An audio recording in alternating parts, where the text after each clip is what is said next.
Money Matters. We are taking a look at what legacy planning is and its importance when it comes to IRA accounts with Jeffrey Massey with Massey and Associates. Good morning, sir. Morning. Good to see you. Always a pleasure. All right, first let's start off with legacy planning as it relates to IRA accounts and why that is so important to people. When you look at IRA accounts, well, first, legacy planning is simply deciding in advance who's going to receive an asset.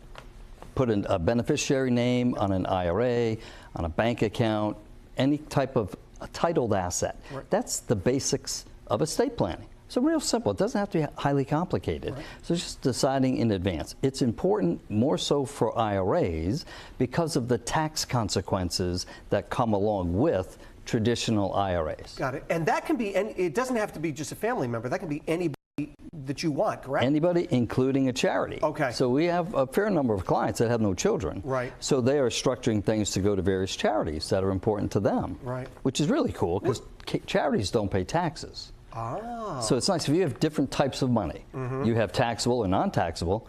Send the IRA money to the charity as opposed to an heir receiving an IRA. They have to pay taxes based on their tax bracket, and it's on top of all their other income. So it's important to understand with the legacy planning who's getting it and perhaps where they are economically. You know, are they in a higher bracket or not? And then you can kind of adjust things. And go things through there. All right, so traditional IRAs and Roth IRAs are different. They are different.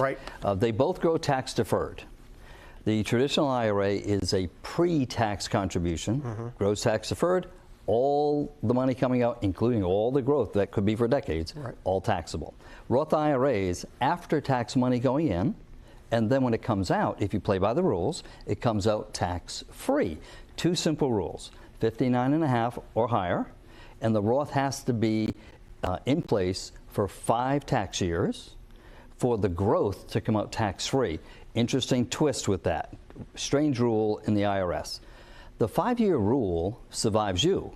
So if you set up a Roth IRA and die 3 years later, your heirs have to wait 2 more years to get the growth out tax-free. Got it. Now they can get contributions out right away. They can get converted dollars out right away. The growth has to sit there for 5 years, or they take it out and pay taxes. And they pay taxes on it. Yeah, so it is totally different. And there's also some major changes as well to the IRA rules, correct? Oh man. The Secure Act. Well, that's the first time he's like sunk his head low so low. Secure Act, Secure 2.0 made 92 changes. Wow. In the tax code relative to retirement planning. That's why I go away twice a year for 2 days of tax training just to keep up with it. Sure. Because it's enormous, the changes that have been made. And especially the biggest thing, they took away the life expectancy distributions for IRA accounts. Okay. So if somebody died 2019 or before, the heir can take out small amounts based on their life expectancy. That rule is gone. So now, for most people, spouses can still do that. An heir that's not more than 10 years younger can do that. So if you have a sibling that's your age or higher, they can do life expectancy calculations and take small amounts for the rest of their lives. Most others, if you pass away in 2020 or after, which obviously is now, you have a 10-year window. Okay. And then the rules they're crazy. Depending on the age of the person that passed, if they were taking required minimum distributions, it then requires the heir to take required minimum distributions for the first 9 years and have it empty by the end of the 10th. Now, if they pass away at, say, now that age this year, 73. If somebody dies before that, you don't have to take any money out for the first 9 years, but it does have to be empty by the end of the 10th year. Okay. So they make it real easy for everybody. That's why you go for training. And one thing, too, is make sure that you do have beneficiaries. Absolutely. And it's such a simple thing. It's money that you've worked for. You might as well put it to use and put it someplace that you want. Send it where you want it to go without having to go through probate court. Where people mess up often, it's bank accounts. Right. And more so, the checking account. Okay. People just forget about putting a beneficiary on that account.